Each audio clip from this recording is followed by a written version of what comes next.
सुनिएगा पार्टी वाली धरे करती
हमारे भैया ने मिस्त्री जो महाराज करते रहने वाले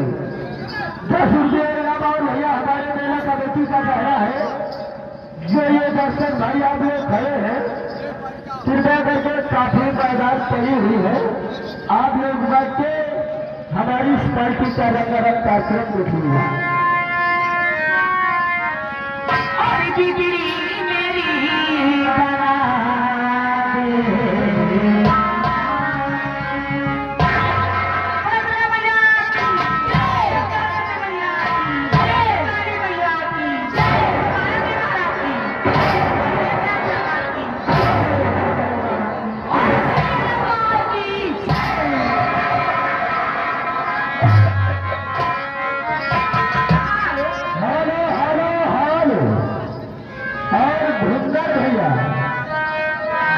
भैया अगर आप हमारी आवाज सुनते हो